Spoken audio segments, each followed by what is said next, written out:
Jering bebas, Nora Alexandra tegaskan kesetiaannya, ada saat duka dan sukanya. Jering SID bebas. Ia sudah kembali menghirup udara bebas setelah masa tahanannya di lapas Kerobokan selesai. Saat Jering SID bebas, Nora Alexandra, istri Jering turut menjemput drummer band SID itu di lapas Kerobokan. Di sela kebahagiaannya menyambut Jering SID bebas, lewat unggahan di Twitternya, Nora Alexandra menegaskan kesetiaannya pada Jering dalam keadaan suka ataupun duka. "Setiaku selalu untuk JRX, setia saat dia susah bukan hanya senang-senang saja," ujar Nora Alexandra dikutip tribunnews.com, Kamis, tanggal 4 Agustus tahun 2022.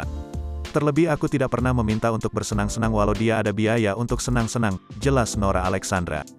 Nora Alexandra menuturkan bahwa ia sempat diisukan menikah dengan Jering karena harta sang musisi tersebut. Akan tetapi ia membuktikan bahwa di saat Jering sedang di masa sulit pun ia tetap hadir dan tak meninggalkannya sama sekali. "Nikah dengan dia diisukan karena hartanya," beber Nora. "Ya mohon maaf saya pun ada harta walau bukan konglo," lanjutnya. Nora Alexandra memang menunjukkan kesetiaannya menunggu Jering bebas dan tetap mendampingi suaminya yang tersandung masalah hukum.